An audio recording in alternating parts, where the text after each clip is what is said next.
우리가 아직 연약할 때라는 그런 제목으로 함께 은혜 나누기를 원합니다.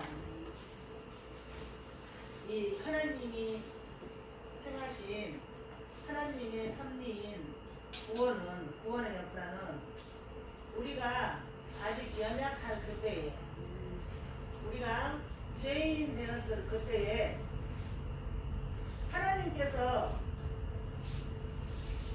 친히 찾아오신 것이 구원 이야기예요. 아니 어쩌면이 아니라 성경에는 아직 우리가 태어나기도 전에 하나님께서 우리를 선택하셨다고 그렇게 말씀을 하셨는데, 이 하나님의 구원은 원하는 자로 말미암음도 아니고 다른 박질하는 자로 말미암음도 아니고 오직 긍휼하신 하나님의 섭리와 하나님의 계획에 의한 것이 이 구원 이야기예요. 구원 이야기. 그래서 우리가 한번 봐보십시다. 하나님의 사랑 이야기나 하나님의 구원 이야기는 우리의 감정이나 우리의 느낌에 달려있지 않아요. 우리의 감정이나 우리의 느낌에 달려있지 않고,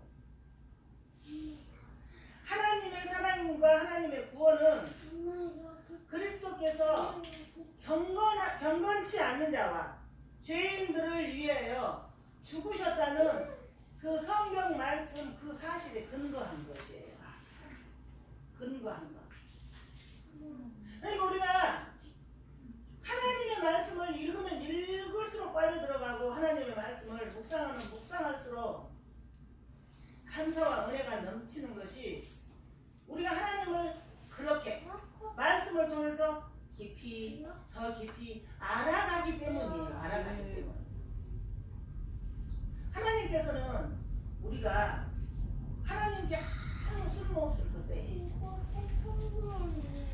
예수님을 내어주셨어요. 하나님은 우리가 하나님께 아무 쓸모없을 그때에 예수께서 자신의 목숨을 내어주셨어요. 그런데 제가 이제 이 로마서 본문을 준비하면서 쭉쭉 한 번씩 이제 읽어보는데, 그 똑같은 이야기예요. 성경은 요점이 그거예요. 하나님이 너희를 사랑하셨다. 그래서 예수 그리스도의 생명을 아끼지 않고 주셨다.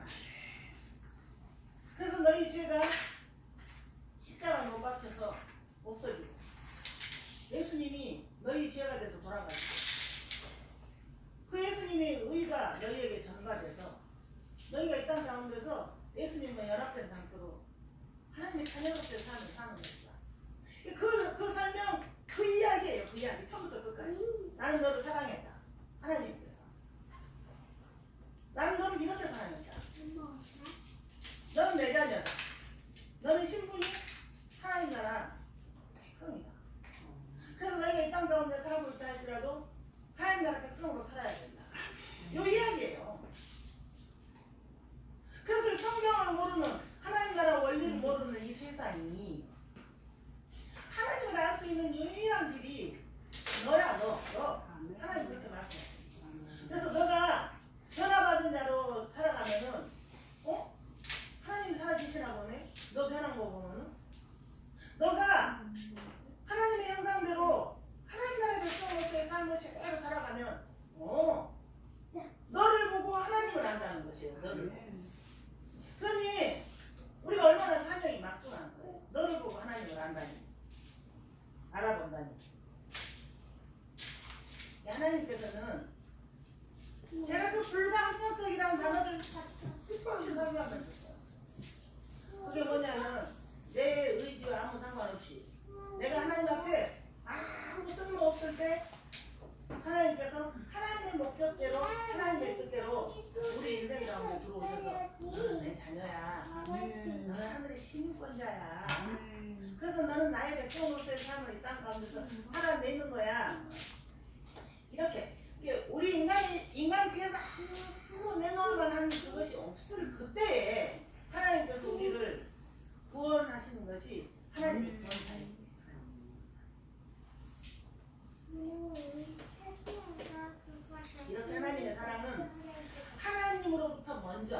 시작돼서 흘러나오는 것이에요. 아멘. 이렇게 하나님의 사랑.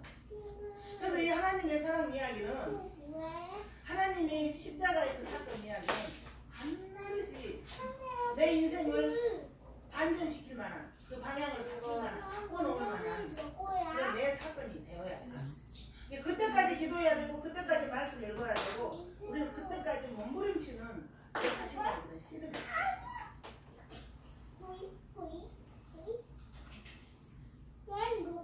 이 7절에서 8절 말씀을 보면은 이 예수님의 죽으심, 이 십자가의 대속은 의인을 위해서가 아니야. 선인을 위해서가 아니야. 세상에 이 나같이 악한 사람, 이 세상에 최초선이 그 죄인을 친구 삼아서 그들을 위해서 십자가에 죽으신 거예요. 나 같은 걸 위해서. 왜 나 같은 걸 위해서 더 죽으셨는지 그게 너무너무 생각할수록 가슴에 아리는 이야기. 그리고 생각할수록 감사한 이야기. 그리고 생각할수록 이 은혜들만으로는 표현할 수 없는 이야기.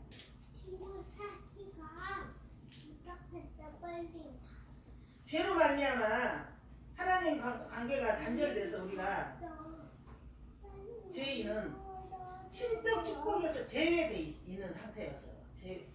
신적 축복에서 제외. 그리고 또 이 세상과 하나가 돼서 하나님을 대항하는 자, 하나님을 대항하는 자 그런 상태에 있을 때에 그들을 위해서 목숨을 주셨다는 이 은혜 이거 어떻게 생각해요?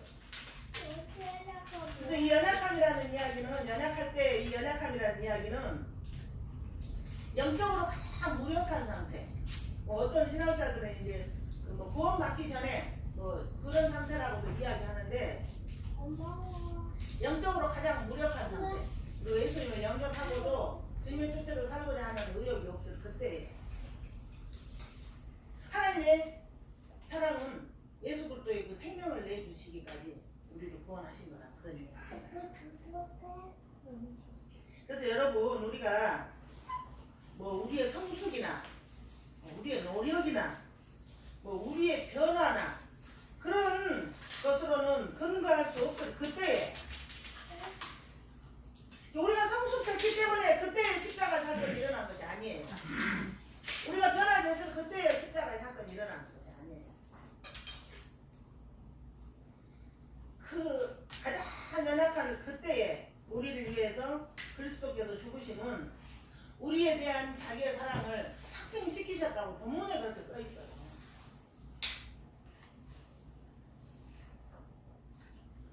어떤 대기업에서 사원을 채용할 때 자격 요건이 있어요. 그렇죠? 네. 이 세상의 곳곳에서는 우리가 무엇을 하고자 할 때 다 자격 요건이 있어요. 그런데 하나님의 사랑 앞에서는 자격 요건이 없어요. 너희가 가장 무력할 때 나랑 원수되었을 그때에 네? 너희가 변화되거나 성숙되지 않고 참 죽을 수밖에 없는 그 자리에 있을 그때 예수 그리스도의 생명이 담보로 그 생명이 우리의 죄가 돼서 십자가를 못 박고 돌아가심으로 우리가 구원을 받았다. 기가 막힌 어마어마한 이야기를 해요. 이것이 우리가 하나님 앞에서 늘 삶 가운데서 이 사실이 내 인생의 가장 복된 이야기라는 것. 이 현실이 가장 우리 인생에 있어서 내 인생에 있어서 생각할 수 없는 은혜라는 것을 우리가 자꾸 생각해야 돼요. 생각해. 9절에 보면 그리스도의 피로 의롭게 된 자들은 과거의 죄를 용서받을 뿐만 아니라 우리의 상태예요. 이게. 구원받은 하나님의 백성들은 과거의 죄를 용서받을 뿐만 아니라 예수의 피의 권세로 대속의 은혜로 구원받은 하나님의 백성들은 현재에도 제약된 세상에서 구원을 받으며 최후의 심판에서도 하나님의 백성으로서의 구원을 받으며 하나님의 진노에서도 구원을 받는다고 성경이 이렇게 세세하게 기록되어 있어요. 감사한 이야기고요. 그런데 여러분, 이제 저는 가만히 어저께 이제 하루 종일 이렇게 교회에 있으면서 한번 생각을 해봤어요. 근데 우리가 이 복음에 대한 그 자기 자신의 정립이 되지 않으면 복음을 참 전하기가 어려워요. 왜냐하면 우리가 어떤 이야기를 하더라도 그 상대방은 대항할 만한 자기의 그 의견을 다 가지고 있어요, 누구든지. 그렇기 때문에 복음은 한 가지로 나와야 돼요. 하나님 당신을 사랑하사 당신의 죄를 용서해 주시기 위해서 예수 그리스도의 생명을 내어주시기까지 당신을 사랑한다. 그런데 예수 그리스도의 생명을 내어주시는 그 시기가 당신이 변화됐거나 당신이 성숙됐거나 당신이 어떻게 받을 만한 자격이 있을 때가 아니라 우리가 하나님 앞에서 아무런 구원받을 만한 가치가 없을 그때에 하나님께서 예수 그리스도의 생명을 내주셨다. 그래서 예수님을 주님으로 영접하기만 하면 당신은 구원을 받는다. 하나님의 자녀가 된다. 이런 그 정립된 복음 앞에서만 그 사람들이 대항할 수 없어요. 그런데 우리가 그게 글로 써놓고 외워야 되고 예를 들어서 그런다면 금방 잊어버릴 거예요. 근데 하나님 말씀이 우리 신비에 새겨져서 우리의 마음에 새겨져서 이 십자가의 대속의 은혜를 무엇으로 감사하고 천천의 순양으로 만만의 그 하나님 앞에 그 사랑으로 이런 마음가짐이 우리에게 있어야 돼요. 그래야지 그 복음이 그렇게 유일하게 하나로 나와야 돼. 하나로 예수 그리스도의 그 십자가의 사랑으로 나와야 돼요. 그런데 만일 우리가 이 성경에서 말하는 예수 그리스도의 그 복음 이야기를 내 나름대로 이야기가 만약에 된다고 가정한다면 여러분 그 복음은 복음이 아니에요. 그리고 그 내가 전하는 내 마음대로의 내 나름대로의 그런 예를 들어서 전도의 방법이 생긴다면 그것은 상대방이 얼마든지 공격할 수 있고 대항할 수 있는 이야기로 되고 마는 것이에요. 그래서 우리는 얼마나 연약하냐면 똑같은 성경 말씀을 읽고도 똑같은 설교를 듣고도 내 성향대로 해석을 해서 내 성향대로 말을 하고 말하고 있는 그런 아주 연약한 자리에 우리가 있는 거죠. 그래서 우리가 말씀을 또 읽어야 되고 그래서 우리가 또 은혜를 받아야 되고 그래서 우리가 또 결단해야 되고 우리가 그래서 또 내 자신과의 어마어마한 시름이 있어야 된다는 것을 성경은 말씀하고 있는 거죠. 여러분 10절에 보면은 우리가 하나님과 원수라서 그때 그런 기록이 있는데 우리는 하나님하고 원수였어요. 원수. 잘 한번 들어보세요 여러분. 그런데 구원받았다고 하는 그 지금 이 현실에서도 하나님의 원수들이 수두해요. 이게 무슨 얘기냐면은 하나님은 하나님답게 대접 안 한다. 하나님은 하나님답게 대접 안 한다. 그럼 그건 하나님의 원수의 자리에 있는 것이에요. 우리가 교회에 나왔는데 나의 유익과 내가 원하는 그런 목적을 성취하기 위해서 교회에 나와서 예수님을 주님이라고 부른다면 그건 하나님과의 원수의 자리에서 하는 행동이에요. 그렇죠? 그러니까 참 아찔해요. 우리가 과거를 돌아보면 나의 기도를 응답받기 위해서 나의 소원을 성취를 이루기 위해서 소위 세상에서 말하는 복받기 위해서 교회에 나와서 헌금하고 복받기 위해서 기도하고 복받기 위해서 봉사하고 복받기 위해서 순종한다면 그게 하나님과의 원수된 자리인 거죠. 예수 그리스도 앞에 하나님의 그 신적 생명력이 우리에게 부어진 그 자체가 최고의 복이라는 예수 그리스도의 십자가의 대속에 그 은혜와 사랑이 그것이 나의 그 구원의 은혜가 나에게 최고의 복이라는 그걸 전제로 해서 우리가 출발할 때에 우리 기도가 달라지는 것이에요. 나를 통해서 하나님의 뜻이 이루어지게 해주셔서 이 문제를 통해서 하나님의 살아계심이 드러나는 거예요. 방향이 이렇게 느껴져야 돼요. 여러분 혹시 제가 이렇게 말씀드리니까 여러분이 하나님과 원수의 자리에서 얼마나 오랫동안 계셨습니까? 지금도 혹시 계십니까?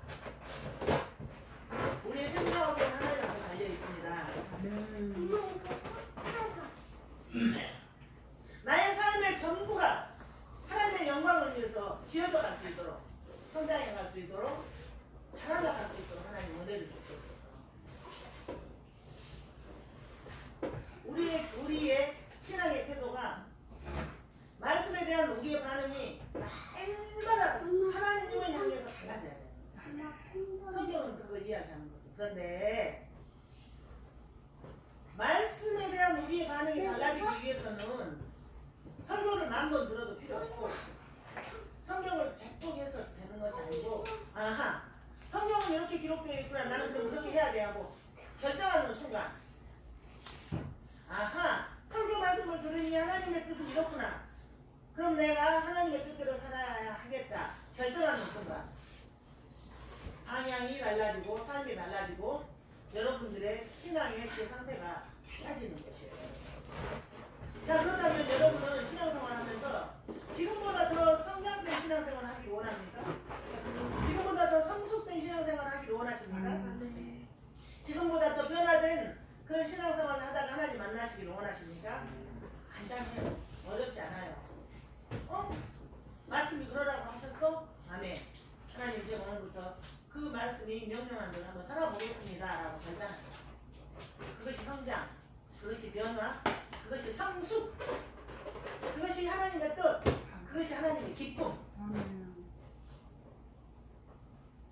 어떤 분이 코로나 그 오미크론을 확진해가지고 15일을 알아도 증세가 이렇게 허용되지 않아요. 제가 계속 조금 움직이셔라 증세가 좋지 않아도 햇빛에 나가서 계시고 움직이셔야 된다. 계속 그렇게 누워 계시는 시간이 오래 걸리면 굉장히 회복하기 어렵다. 계속 말씀을 드렸는데도 이제 그게 생각대로 안 될 수 있는 모양이에요. 힘들어서. 근데 이제 순간 번쩍 생각이 났대요. 내가 이렇게 누워 있으면 안 되겠다. 내가 이렇게 누워 있다가 큰일 나겠다. 그래서 정신이 번쩍 들더라고요. 그래서 마음을 결단하고 기도하기 시작하고 마음을 결단하고 일어나서 움직이기 시작하고 마음을 결단하고 나는 하나님이 치료하셨으므로 이제 그 사명을 회복해야 되겠다는 결단을 하니까 생각이 달라지고 방향이 달라지고 정신이 달라지고 몸의 컨디션이 달라진다는 것이에요. 그러면 진정 지금까지 이게 오미크론이 보름이 넘었는데도 그 증상이 계속 나빠지기만 하겠습니까? 우리의 몸을 하나님께서 회복할 수 있는 자동 제어 장치가 우리 몸속에 되어 있기 때문에 시간이 지나면 감기 약 먹으면은 2주 약 안 먹으면은 보름 만에 치료되는 것이 감기예요. 그래서 이 감기 바이러스는 약이 없는 것이에요. 그래서 당연히 치료되게 되는 것이에요. 그런데 중요한 것은 내가 감기 때문에 이렇게 누워있어? 일어나자. 일어나서 기도하자. 내가 감기 때문에 이렇게 오랫동안 누워있어? 이제 안 되겠다. 답답하다. 내가 하나님 앞으로 나아가자. 이렇게 결단할 때에 방향을 잡을 때에 완전히 변화된 다른 내가 될 수 있다는 그런 이야기예요. 그러면 이 현실이 오미크론이 때문에 가능한가요? 신앙에서도 마찬가지예요. 내가 하나님과 얼마나 원수된 자리에 있었는가. 세상에 지금 말씀하시는데 너가 응답받기 위해서 교회에 나와서 헌금하고 봉사하고 예배 드리는 것은 하나님과 원수된 자리다. 너가 복받기 위해서 예배 드리고 헌금 드리고 하나님 앞에 봉사하고 순종하는 것은 하나님과 원수된 자리다. 그럼 어떻게 해야 되는가? 내가 하나님이 나를 구원하신 그 하나님이 감사해서 예배 드리고 나를 구원해 주신 그 하나님 은혜가 감사해서 순종한다. 나를 구원하신 그 하나님의 그 사랑 하나님이 약속하셨잖아요. 예수 그리스도의 그 피로 말미암아 너의 과거의 죄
너의 삶의 성숙으로 하나님의 그 사랑을 나타내봐라. 세상이 얼마나 세세하고 얼마나 감사하고 얼마나 자세한 설명이 성경에는 이렇게 있는지 생각할수록 감사하고 생각할수록 은혜롭고 생각할수록 하나님을 찬양하고 하나님을 노래하는 이야기예요.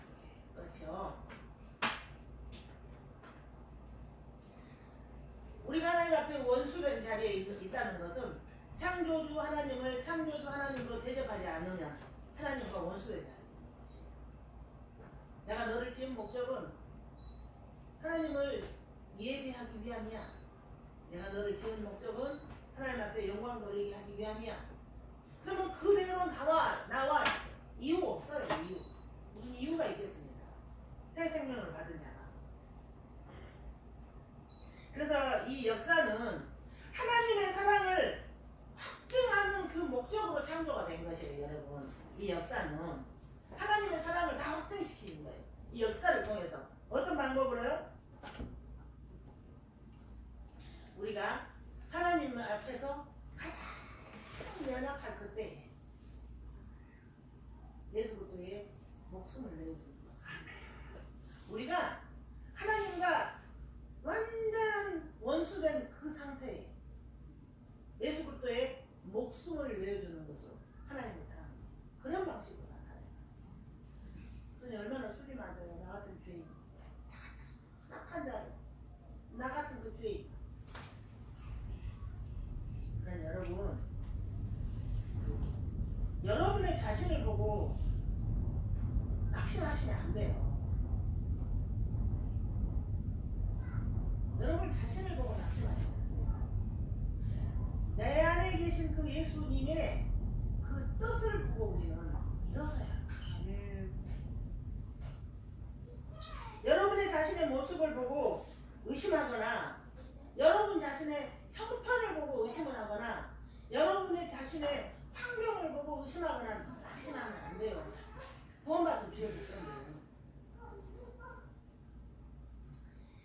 예수 잘 믿고 하나님과 화목하는 데에서 우리의 자신이 변화되고 달라지고 하나님의 뜻 가운데 서게 되는 것이에요.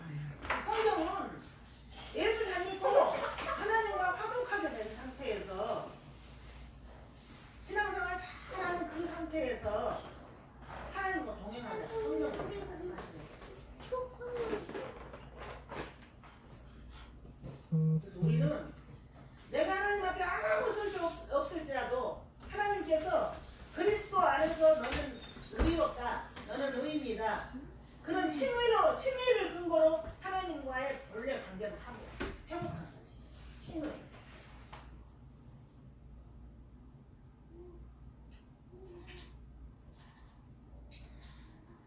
이 예수 그리스도의 그 부활 이야기. 예수 그리스도께서 우리를 위해서 대속의 죽음을 당하사 그 은혜로 우리는 이미 화목하게 되었다. 그리고 우리의 궁극적인 그 구원의 그런 근거는 예수 그리스도의 부활과 함께한다. 왜냐하면 그 예수 그리스도의 부활이 내 부활이기 때문이에요. 그래서 우리가 이제 우리는 화목하게 하신 그 우리 주 예수 그리스도로 말미암아 예수 안에서 즐거워할 수 있게 됐다고 오늘 본문 다음 절 10절에 그렇게 말씀이 기록되고 있어요. 그러니까 여러분 예수 그리스도의 그 십자가의 은혜 이야기가 우리 인생 이야기예요. 그 예수 그리스도의 그 보혈과 그 긍휼하심이 우리 인생 이야기가 되어야 돼요. 인생 이야기. 그 내 인생 이야기가 되기 위해서는 우리가 끊임없이 하나님의 말씀에 통치를 당해야 돼요.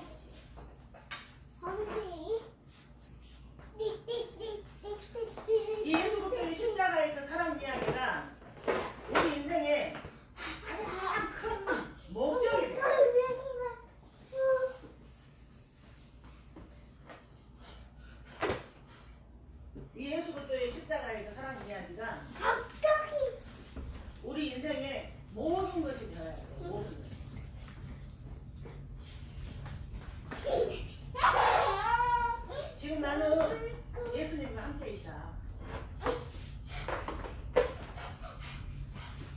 내가 이 땅에 살아 숨쉬고 내가 이 땅에서 직장 생활을 하고 내가 이 땅에서 조직 생활을 하고 내가 이 교회 공동체에서 예배의 삶을 사는 것은 예수님이 내 안에 연합되어 있기 때문이다. 아니, 고생하면 나가야지. 지금 내 인생은 예수 그리스도 안에서 지어져 가고 있다. 그래서 우리가 평상시에 기도의 자리, 예배의 자리가 아닌 교제의 자리에서도 그 예수 그리스도의 그 십자가의 사랑, 그 예수 그리스도 안에서 우리가 지어져 가고 있는 이야기가 우리가 화두로 나눠줘야 되는 문제예요. 지금 사순절 기간에서 이 사순절 기간은 예수 그리스도의 십자가의 사랑의 은혜를 묵상하라고 그러는데 그것이 그 예수 그리스도의 십자가의 그 고난 이야기로 점철되어버리면 안 되는 거예요. 그 예수 그리스도의 십자가의 고난은 사랑으로 완성이 되는 것이에요. 사랑.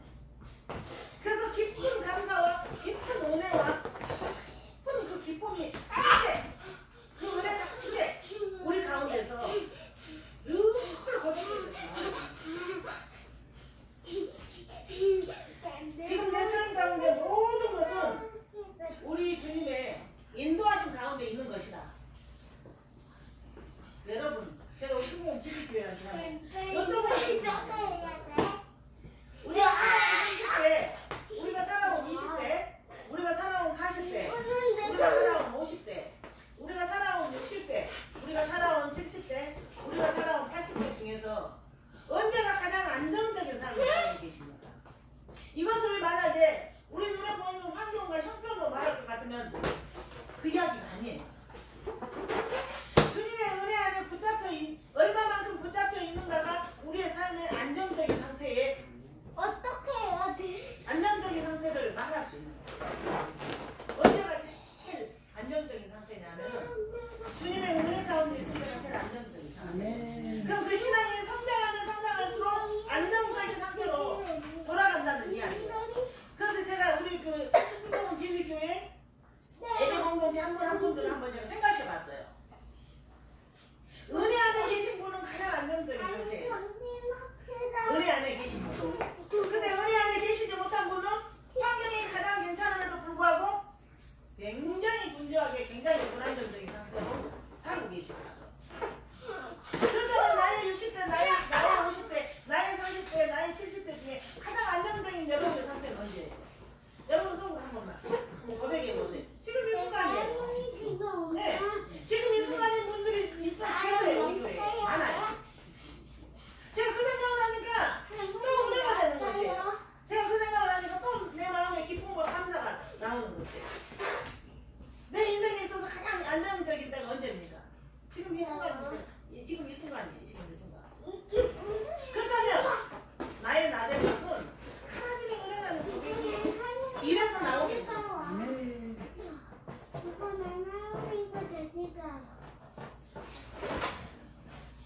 그레다 너스라는 분께서 이런 말을 하셨대요. 예수 그리스도께서 우리를 위해서 죽으시기까지 하셨는데 그분께서 어떻게 우리를 멸망 가운데 내버려 둘 수 있겠는가? 예수님이 날 살리려 생명을 주셨는데 우리를 어떻게 고난 가운데 멸망 가운데 그대로 내버려 주실 수 있겠는가? 이 신학자가 말씀하신 거예요. 이건 우리의 지금 현재 고백이기도 해요. 그래서 제가 방금 말씀드린 우리의 인생 가운데 우리의 30대, 우리의 40대, 우리의 50대, 우리의 60대, 우리의 70대, 우리의 80대가 눈에 보이는 환경으로 그 안정을 평가한다면 그 안정기를 우리가 말할 수 없어요. 그런데 우리가 하나님의 말씀 안에 통치를 받고 하나님의 은혜에 얼마만큼 통치받고 있는가가 우리 인생의 안정기라고 본다면 지금 우리 하나님 앞에서 은혜의 자리에 있을 때가 가장 내 인생의 안정기다. 지금 이 순간 이 얼마나 감사할 일인가, 이 얼마나 은혜인가, 이 얼마나 큰 복인가, 이 얼마나 큰 기쁨인가, 이 얼마나 큰 소망인가, 이 얼마나 큰 가능성인가를 생각하면서 저 혼자서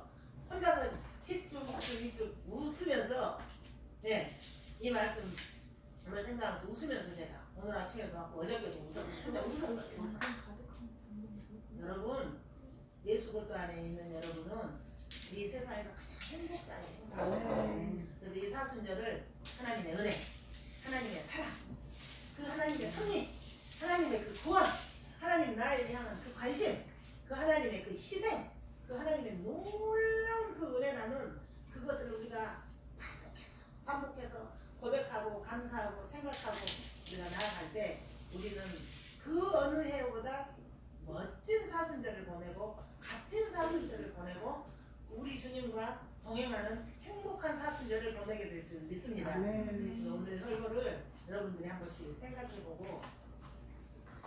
생각해보고 내 신앙을 한번 점검해보는 그런 주일이 됐으면 좋겠습니다. 기도하겠습니다.